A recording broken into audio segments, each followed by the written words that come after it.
नमस्कार, मैं हूं राजेश पांडे। आप देख रहे हैं श्री नारद मीडिया।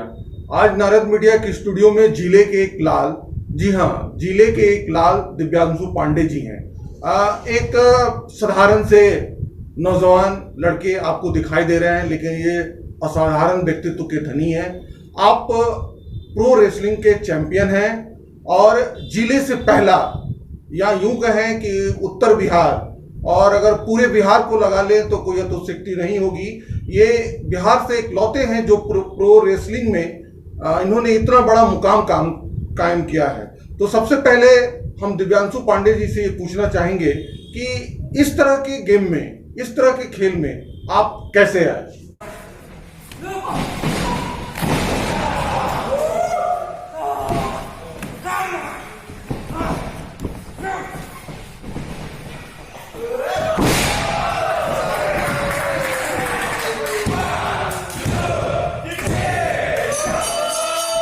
जी नमस्कार। इस जो ये गेम है, लगभग मैं इसे बचपन से देखता आया, तो मुझे लगा कि नहीं, मुझे बस यही गेम करना। सो CWE जो द ग्रेट खली की एकेडमी है, वहाँ मुझे एक प्लेटफॉर्म मिल गया कि इंडिया में भी अब ये संभव है कि मैं प्रो रेसलिंग सीख सकता हूँ। सो मैंने वहाँ एडमिशन लिया और आज तक बस कर। दिव्यांशु जी, आप अपने स्कूलिंग के बारे में बताइए कि आपने प्रारंभिक शिक्षा, जो प्राइमरी एजुकेशन है, उसके बाद की एजुकेशन आपने कहाँ से ली? प्राइमरी शिक्षा अपने सिवान शहर से ही नेशनल कॉन्वेंट एकेडमी जो है वहाँ से लिया, और बाकी आगे की जो 11th हुआ, 12th हुआ और कॉलेज डिग्री जो हुआ DAV कॉलेज से ही मैंने की, सिवान शहर से। सिवान शहर से जी। इसके बाद इस खेल के प्रशिक्षण के लिए आप कहाँ गए? इसके बाद जब मैंने सोचा कि प्रो रेसलिंग जब करना है, तो जो CWE एकेडमी थी वो जलंधर शहर में थी, जलंधर कैंट के पास है। सो मैंने वहाँ पंजाब जाके एडमिशन लिया और प्रो रेसलिंग की ट्रेनिंग कर रहा। तो मतलब इस खेल के लिए बिल्कुल ये अलग तरह का खेल है, और इसके लिए माता पिता ने कैसे इजाजत दिया?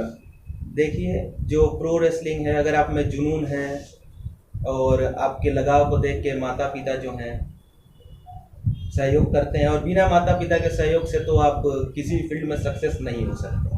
सो जो भी था, मेरे सपोर्ट जो ही मिला, मेरे माता पिता ही मेरे मोटिवेशन बने। ऐसा नहीं कि बेटा तुम मत जाओ या फिर खतरा है, उन्होंने पूरा साथ दिया। जब मेरे लगाव को देखा कि जब मुझे लगा कि प्रो रेसलिंग करना ही है, उन्होंने मुझे काफ़ी सहयोग किया। तो ये बताइए, आप इस खेल में जब सबसे पहली बार आए तो आपको क्या क्या कठिनाई झेलनी पड़ी? सबसे पहले तो मुझे कठिनाई ये झेलनी पड़ी कि मैं बिहारी था, तो थोड़ा वहाँ निगेटिव माहौल रहता है कि आप बिहारी हो, छोटे से हो, या फिर मजदूर टाइप से, ऐसा कुछ वहाँ भैये बोलते हैं, जो गलत था। वो था एक चीज़, और साथ में मेरा उम्र भी काफ़ी कम था, लगभग 17.5 साल का था तब मैंने वहाँ एडमिशन लिया था। तो एक तरीके से एक्सरसाइज, उतना फिजिकल वर्क करना, डाइट लेना, ये सब का कुछ आइडिया नहीं होना, क्योंकि सिवान शहर जो है स्पोर्ट्स में काफ़ी पीछे है। इसलिए मैं जब वहाँ स्पोर्ट्स इंडस्ट्री को देखा तो शुरू में काफ़ी कठिनाई आई, बहुत बार ऐसा लगता था कि इस गेम को क्विट कर देना चाहिए। लेकिन मैं जब घर बात करता था, माता पिता से बात करता था, तो बोलते थे बेटा तुमने ये लाइन जब चुन लिया है तो तुम्हें करना ही होगा। और मैं भी सोचता था कि अब मुझे करना ही है, क्योंकि घर परिवार मेरे साथ दे रहा है तो मुझे करना ही होगा। सो मैं कंटिन्यू रखा। अच्छा, ये बताइए, जो हम लोग के यहाँ गांव देहात में या हम लोग के छोटे जगहों पे जो ये कुश्ती होती है, परंपरागत कुश्ती होती है, सुबह लोग लंगोट पहन के पूरा एक्सरसाइज करते हैं, अभ्यास करते हैं, उसके बाद जो अखाड़े में लड़ते हैं, उससे ये कितना अलग है? वो जो गेम है और इस गेम में अंतर ये है कि वो मैट रेसलिंग है, और इसे हम प्रोफेशनल रेसलिंग, मैट रेसलिंग जो होता है मैट पे होती है, या फिर आंकड़े की कुश्ती होती है।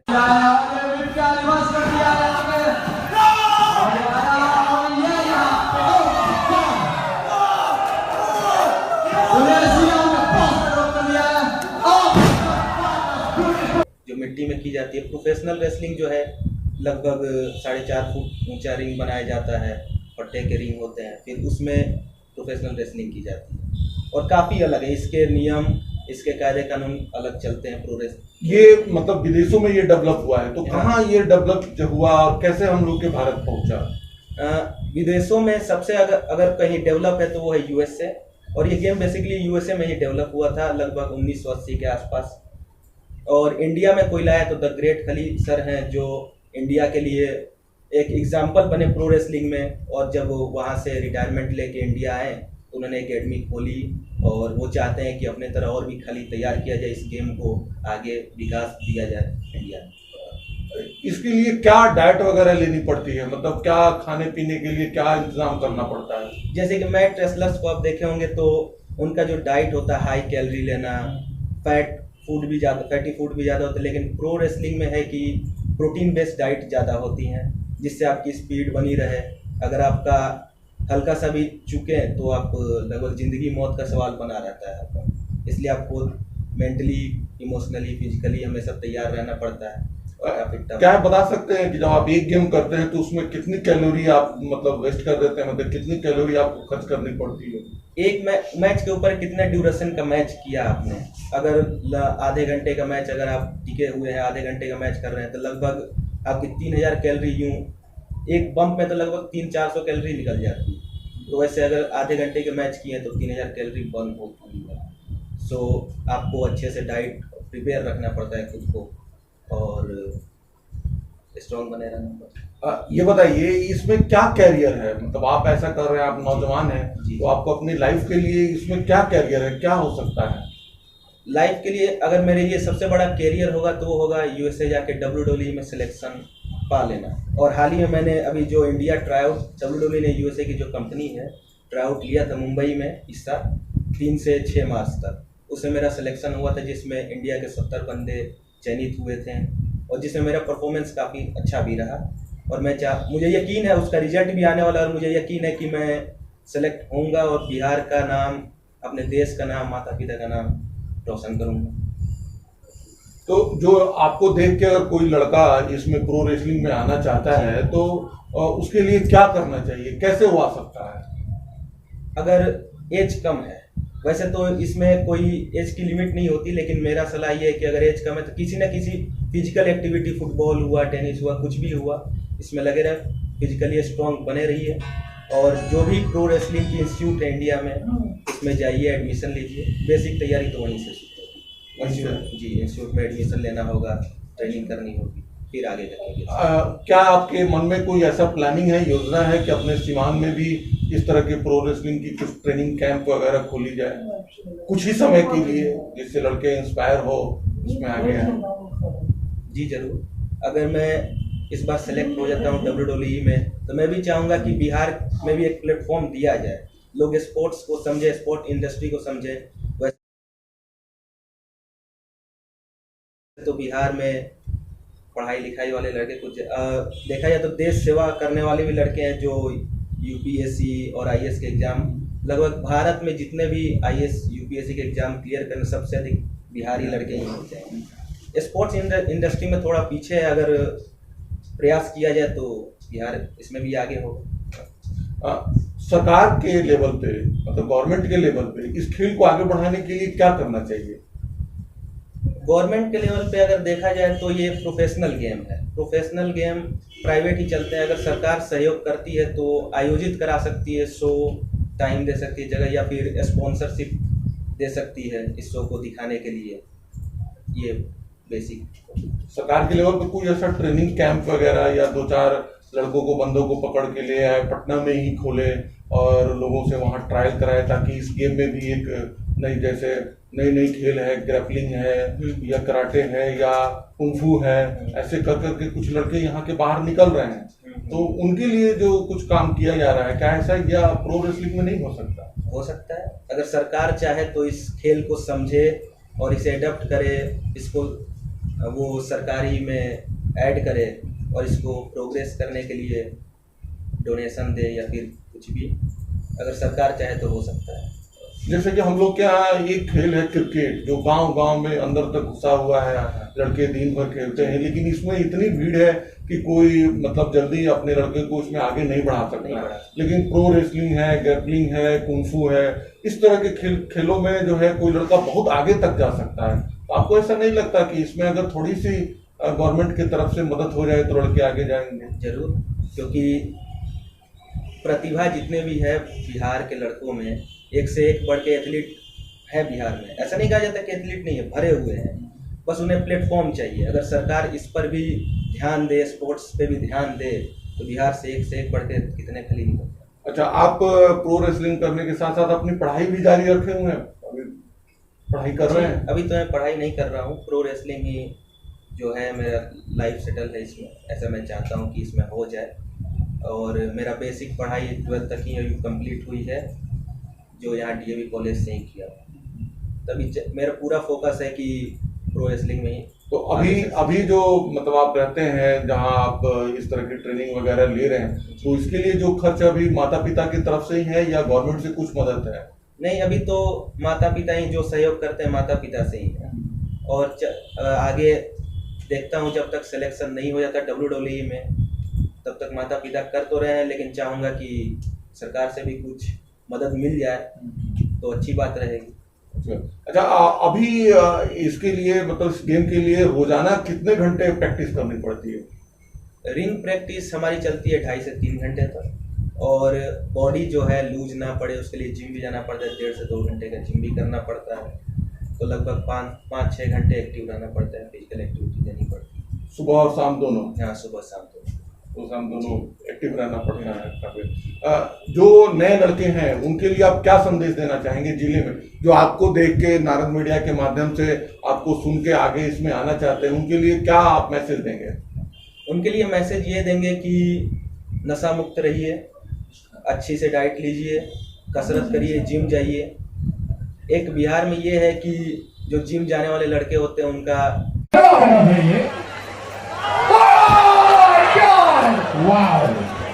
ऐसा रहता है कि ये बिगड़े लड़के हैं या फिर गलत सोच है।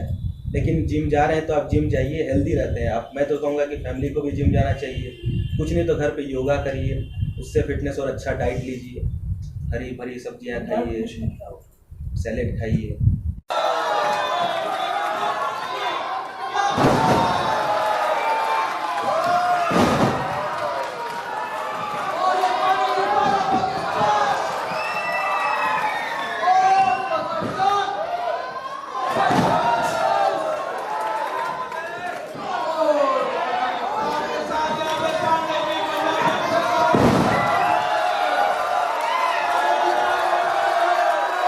इस पे ध्यान दीजिए। इस खेल के लिए मतलब एक सामान्य जो लड़का है उसका क्या डाइट होना चाहिए, कितने मतलब क्या खाने में उसके लिए होना चाहिए? डाइट का ये है कि जैसे आप जितना डाइट कंज्यूम कर पाते हैं बॉडी में, उतना जहाँ जितना लेवल पे ले जा सकते हैं डाइट को, उतना बेसिक लेवल का जो डाइट होता है उसमें आपको चिकन, एग्स, ये बेसिक प्रोटीन तो हाई मात्रा में रखना ही पड़ेगा आपके डाइट में पड़ेगा जी, और लो फैट, ये बेसिक डाइट होता है। जैसा कि आप देख रहे हैं, दिव्यांशु के माता पिता भी हमारे साथ हैं। सबसे पहले माता जी से हम पूछना चाहेंगे और पिताजी से भी, आपने बड़ा ही अलग तरह के गेम के लिए बच्चे को कैसे अनुमति दे दी? आपके मन में ऐसा क्या आया? देखिए, बचपन में पढ़ने का तो ठीक ठाक था, क्रेज था, मैं टूरिस्ट वहाँ का स्टूडेंट है। इसको झुकाव को मैंने देखा कि रेसलिंग की दुनिया में जाना चाहता है, तो हमने अनुमति दे दिया। तो जब वही उसको मंजूर है, वही करना चाहता है, वही उसकी प्रतिभा में उसमें दिखाना चाहता है, इसलिए मैंने उनको टीवी पर देख के ही उसके प्रति ये आकर्षित हुए होंगे। लेकिन आप जो है, हम लोग बिल्कुल एक परंपरागत मतलब जगह से आते हैं, तो आप कैसे एकदम से कर दिए कि हाँ भाई जाओ, तुम इस तरह का जो है फाइटिंग गेम तुम खेलो और इसमें तुम ट्रेनिंग लो? लड़के का झुकाव मैंने देखा, इसलिए मैंने अनुमति दे दी।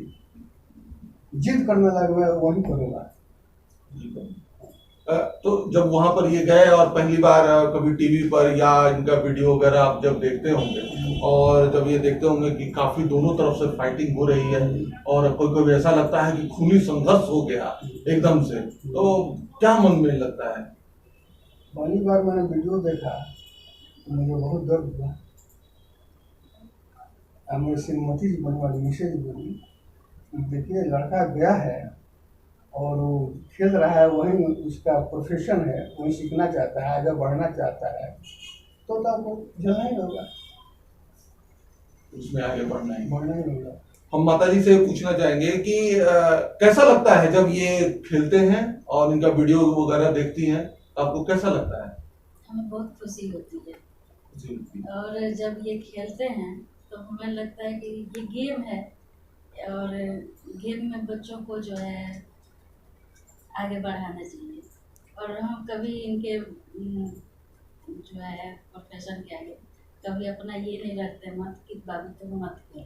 हमें बहुत अच्छा लगता है आप खेलें, आपको आप खेलें। हम हमेशा इनको प्रोत्साहन देते हैं कि आप खेलिए और मन से खेलिए, नंबर 1 पे रहिए, देश का नाम रोशन कीजिए। आप एक माँ है, बच्चे मतलब माँ अपने बेटे को डॉक्टर बनाती है, इंजीनियर बनाती है, आईएएस बनाती है, बीपीएस अधिकारी बनाती है, लेकिन आप मतलब द ग्रेट खली बनाना चाहती हैं। ये कैसे, मतलब क्या है इसके पीछे? डॉक्टर इंजीनियर हर बच्चे बनते हैं, लेकिन अपना मत थोपना बच्चों पे, ये पेरेंट्स का कोई अधिकार नहीं।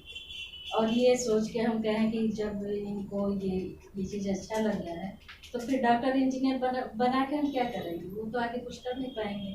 जिनमें इनका रुझान ज़्यादा रहेगा वही तो करेंगे। तो क्या आपको लगता है कि इसमें ये अपना कैरियर बना पाएंगे? हमें बहुत बहुत ही मतलब विश्वास है कि इसमें अपना कैरियर ही करेंगे, बहुत अच्छा कैरियर बना पाएंगे और अपने पैरों पे खड़े भी हो जाएंगे। माता पिता से लेके और अपने पूरे जिले का नाम रोशन, बिहार का नाम रोशन करेंगे। इतना विश्वास जरूर है, विश्वास जरूर है। ये बहुत कम समय के लिए आते हैं, बहुत कम समय के लिए आते हैं, हमेशा ट्रेनिंग में होते हैं। हाँ। हमेशा ट्रेनिंग में आते हैं, 2-4 दिन रहें या 1 सप्ताह रहें, तो हमें वही लगता है कि जैसे मेरे छोटे बच्चे जब ये छोटे थे वैसे आज भी हैं। भले ही वहाँ जाके अपना इनका जो प्रोफेशन है वो है।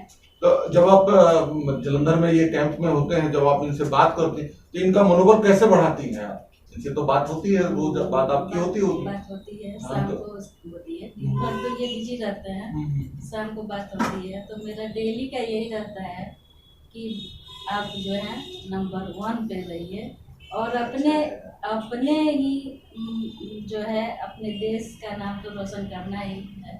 और अपने शरीर पे भी ध्यान दीजिए, डाइट अच्छा लीजिए। और ये भी हमेशा हम पूछते हैं कि क्या खाए क्या नहीं खाए, कैसे हो, क्या कर रहे हो। तो जब ये यहाँ पे आते हैं तो इनका तो डाइट अलग होता है, तो जैसे नॉनवेज वगैरह बनाने में कोई दिक्कत आपको नहीं होती? कोई दिक्कत नहीं, जबकि घर में नहीं बनता है, लेकिन इनके लिए हम किचन अलग रखे हैं। अच्छा। और ये जब आते हैं तो इनके लिए बनाया जाता है। इनके लिए बनाया जाता है, ये अपना खाते हैं और वैसा अपना ट्रेनिंग वगैरह।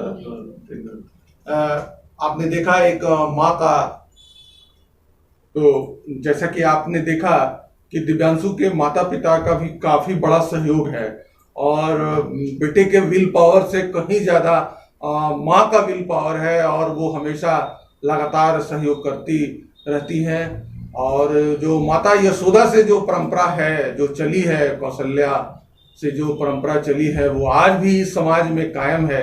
और एक माँ का कितना बड़ा आशीर्वाद है। दिव्यांशु एक दिन जरूर आप बड़े से बड़े लेवल पर जाएंगे और जिले से लेके बिहार तक का आप और देश का नाम रोशन करेंगे। दिव्यांशु जी, थोड़ा सा इसमें जो बॉडी वगैरह है वो कैसे करते हैं और क्या बनाते हैं, थोड़ा सा आप हमारे नारद मीडिया के दर्शकों को ये दिखाइए।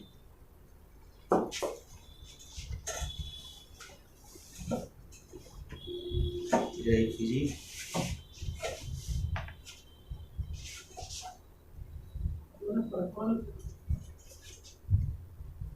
उठा के लगा लेते ना।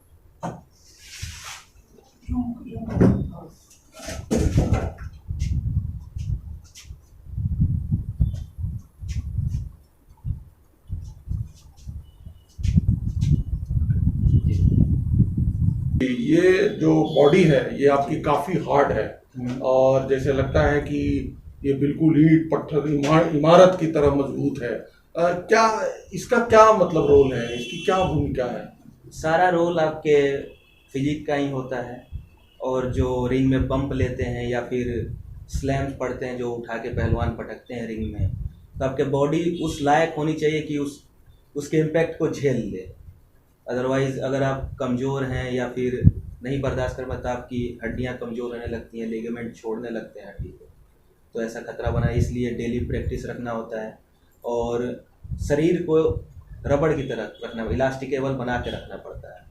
फ्लेक्सिबिलिटी भी होनी चाहिए, एजिबिलिटी भी होनी चाहिए और स्ट्रॉन्ग भी होना चाहिए। क्या ये मतलब इसमें बहुत दिनों के बाद, मतलब 8-10 साल के बाद, या कोई इसमें दिक्कत भी आएगी क्या?